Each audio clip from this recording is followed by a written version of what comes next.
दोस्तों, मार्केट में बहुत सारी कैंडलस्टिक पैटर्न बनती हैं, लेकिन क्या यह सभी कैंडलस्टिक पैटर्न काम करती हैं? नहीं। आज हम 7 पावरफुल कैंडलस्टिक पैटर्न देखेंगे जिनकी एक्यूरेसी नेक्स्ट लेवल है। सिर्फ इतना ही नहीं, पावरफुल कैंडल के साथ साथ हम इसकी साइकोलॉजी भी सीखेंगे ताकि आपको अपनी ट्रेडिंग जर्नी में बेहतर रिजल्ट मिल सके। तो सबसे पहली पावरफुल और सभी ट्रेडर्स की फेवरेट कैंडल है हैमर। हैमर एक कीक बुलिश कैंडल है जिसकी फॉर्मेशन होने के बाद यूजुअली मार्केट ऊपर जाता है। इस कैंडल की एक कंडीशन है कि इसके शैडो की साइज इसके बॉडी से 2 गुना लंबी होनी चाहिए। जब ये कैंडल किसी सपोर्ट के आसपास बने तब हाईली चांस रहते हैं कि मार्केट एक अपर साइड मूवमेंट थे। जैसे कि यहाँ आप देख सकते हैं, इस सपोर्ट के पास हैमर का निर्माण हुआ और इसके बाद मार्केट ने ऊपर की तरफ मोमेंटम दिया भी। लेकिन आपको यह समझने की जरूरत है कि हैमर कैंडल में ऐसी क्या खास बात है कि यह बनने के बाद मार्केट ऊपर जाती है। हैमर बनने के बाद प्राइस ऊपर ही क्यों जाती है, प्राइस नीचे क्यों नहीं जाती? इस क्वेश्चन का सॉल्यूशन आपको हैमर कैंडल की साइकोलॉजी में मिलेगा। देखिए, स्टार्टिंग में प्राइस ओपन होती है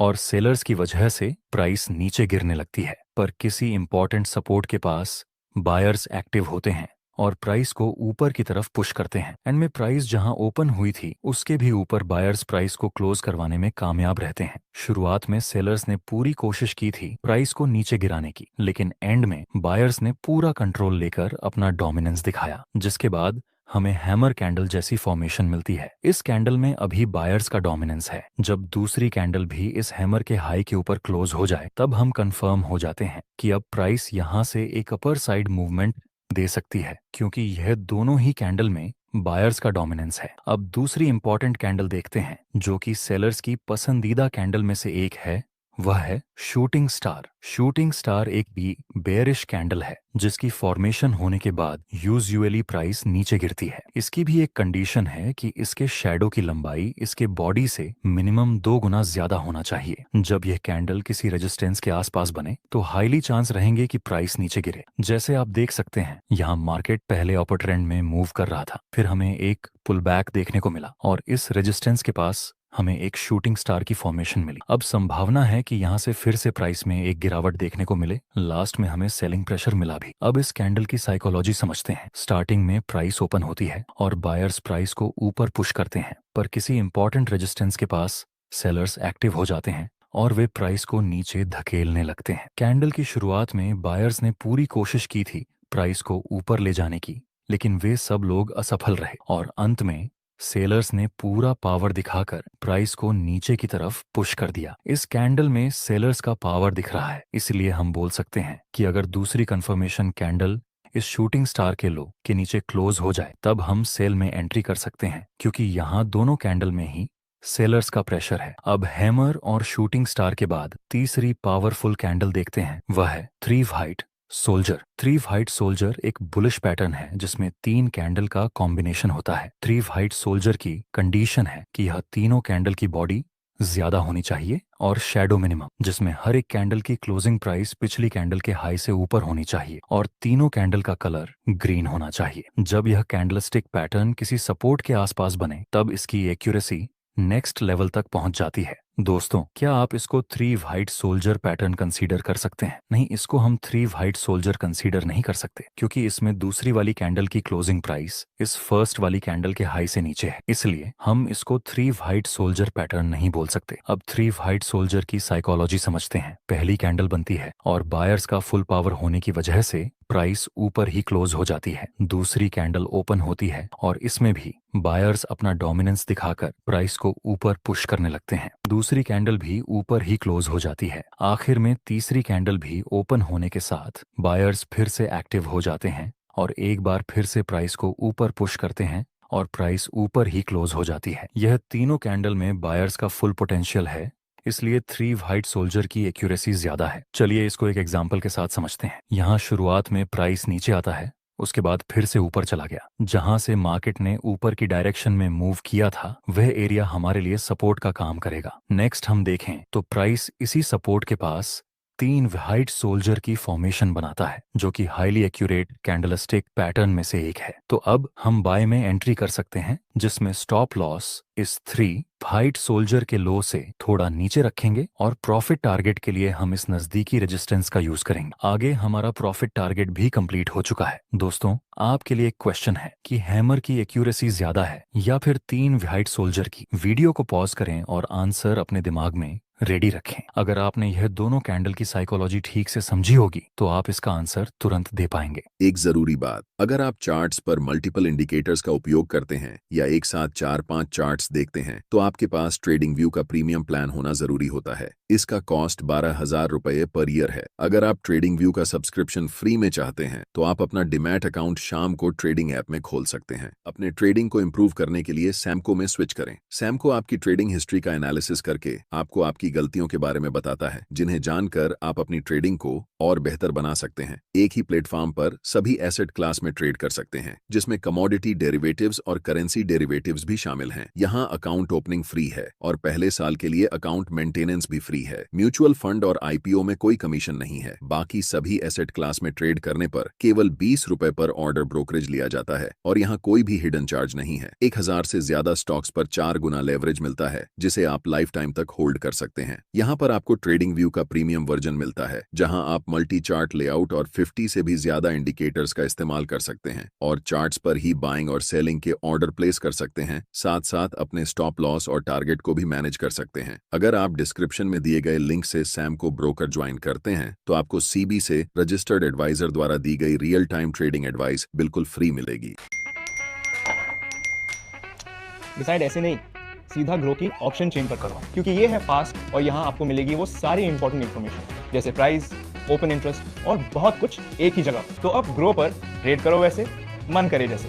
Investment in securities market are subject to market risks. Read all the related documents carefully before investing.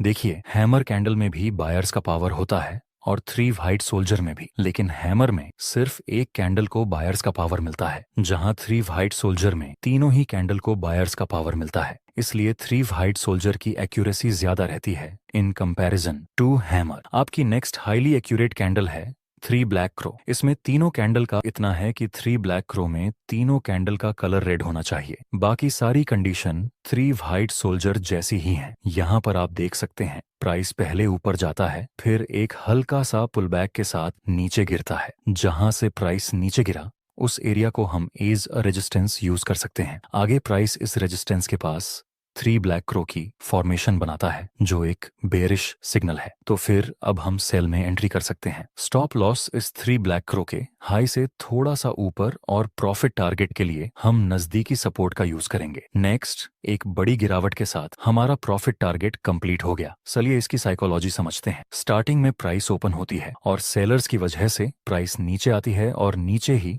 Price close हो जाती है। दूसरी कैंडल में भी सेलर्स की एक्टिविटी ज्यादा होने की वजह से प्राइस ओपन होकर नीचे क्लोज हो जाती है और थर्ड कैंडल में सेलर्स का पावर ज्यादा होने की वजह से प्राइस ओपन होकर नीचे क्लोज हो जाती है। यह तीनों ही कैंडल में सेलर्स सेल करने में ज्यादा इंटरेस्टेड हैं, इसलिए यहाँ संभावना है कि आगे भी प्राइस नीचे गिर सकती है। दोस्तों, इस वीडियो में हमने ट्रेडिंग के बहुत सारे न्यू कॉन्सेप्ट ऐड किए हैं, जिससे कि आपकी ट्रेडिंग जर्नी सिंपल हो जाए। वीडियो बनाने में हमारी पूरी टीम की बहुत ज्यादा मेहनत लगी है। अगर आप हमें सपोर्ट करना चाहते हैं तो एक लाइक जरूर कर देना। आपकी नेक्स्ट कैंडल है बुलिश एंगल्फिंग। ये कैंडलस्टिक पैटर्न 2 कैंडल के कॉम्बिनेशन से बनती है, जिसमें पहले वाली कैंडल का कलर रेड होना चाहिए और दूसरी बड़ी कैंडल का कलर ग्रीन होना चाहिए। यह बुलिश कैंडल है तो यह किसी सपोर्ट के आसपास बननी चाहिए। इसकी एक और कंडीशन है कि यह फर्स्ट वाली कैंडल का हाई एंड लो पूरी तरह से दूसरी वाली ग्रीन कैंडल के अंदर होना चाहिए। यहाँ पर आप देख सकते हैं इस इंपॉर्टेंट सपोर्ट के पास बुलिश एंगल्फिंग पैटर्न का निर्माण हुआ और फिर प्राइस ने अपर साइड मूवमेंट दिया भी था। इसके पीछे की साइकोलॉजी समझते हैं। स्टार्टिंग में प्राइस ओपन होती है और सेलर्स की वजह से प्राइस नीचे मूवमेंट देती है और नीचे ही कैंडल क्लोज हो जाती है। मतलब इस कैंडल में अभी सेलर्स का डोमिनेंस है। दूसरी कैंडल हल्का सा गैप डाउन होकर ओपन होती है, जहां सेलर्स प्राइस को नीचे ले जाने की कोशिश करते हैं, लेकिन करेंटली बायर्स एक्टिव होते हैं और वे प्राइस को फुल पावर के साथ ऊपर पुश करने की कोशिश करते हैं और बायर्स प्राइस को फर्स्ट कैंडल के हाई के ऊपर क्लोज करवाने में कामयाब रहते हैं। यहाँ इस कैंडल में सेलर्स का डोमिनेंस था, लेकिन दूसरी कैंडल में बायर्स का डोमिनेंस देखने को मिला। जब दूसरी कैंडल इस ग्रीन कैंडल के हाई के ऊपर क्लोज हो जाए तब हम बाय में एंट्री कर सकते हैं। इसी तरह आपकी दूसरी पैटर्न है बेयरिश एंगल्फिंग। इसका निर्माण होने के बाद यूजुअली मार्केट नीचे गिरता है। इसमें यह फर्स्ट कैंडल का कलर ग्रीन होना चाहिए और सेकंड कैंडल का कलर रेड होना चाहिए। यह बात जरूरी है कि बेयरिश एंगल्फिंग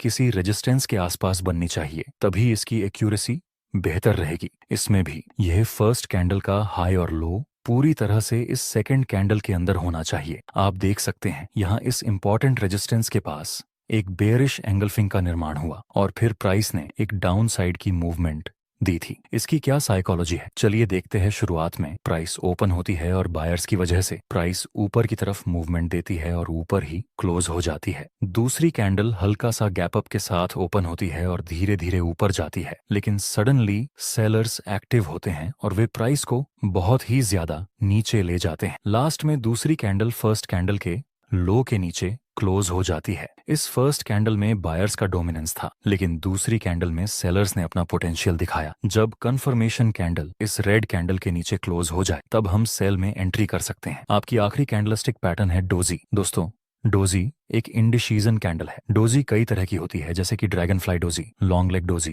कॉमन डोजी, लेकिन आपको इसको इतना कॉम्प्लिकेटेड नहीं करना है, आपको इसे सिंपल ही रखना है। देखिए, डोजी में जो बॉडी होती है वह बिल्कुल ही ना के बराबर होती है और लंबे शेडो होते हैं। इसको आप बाय करने के लिए भी यूज कर सकते हैं और सेल करने के लिए भी यूज कर सकते हैं। कैसे, आइए देखते हैं। जब किसी इंपॉर्टेंट सपोर्ट के पास डोजी कैंडल मिले और दूसरी कैंडल डोजी के हाई के ऊपर क्लोज हो जाए तब आप बाय में एंट्री कर सकते हैं। इसी तरह जब डोजी किसी इंपॉर्टेंट रेजिस्टेंस के पास बने और दूसरी कंफर्मेशन कैंडल डोजी के लो डी के नीचे क्लोज हो जाए तब आप सेल में एंट्री कर सकते हैं। याद रहे दोस्तों, डोजी के आधार पर ट्रेड लेते समय आपको हमेशा कंफर्मेशन कैंडल का वेट करना है, क्योंकि यह इंडिसीजन कैंडल है। चलिए इसकी साइकोलॉजी समझते हैं। शुरुआत में प्राइस ओपन होती है और सेलर्स प्राइस को नीचे पुश करते हैं, लेकिन बायर्स एक बार फिर से प्राइस को ऊपर ले जाते हैं। जैसे ही प्राइस ऊपर जाती है, सेलर्स फिर से एक्टिव होते हैं और प्राइस को नीचे पुश कर देते हैं और जहां प्राइस ओपन हुई थी उसके आसपास ही क्लोज हो जाती है। सेलर्स ने कोशिश की थी प्राइस को नीचे ले जाने की, लेकिन वे नाकामयाब रहे, और वहीं बायर्स ने भी कोशिश की थी प्राइस को ऊपर ले जाने की, लेकिन वे भी सफल नहीं रहे, जिस वजह से इस कैंडल को हम इंडिसीजन कैंडल बोलते हैं। दोस्तों, अगर आपको इस वीडियो से कुछ ना कुछ वैल्यू मिली हो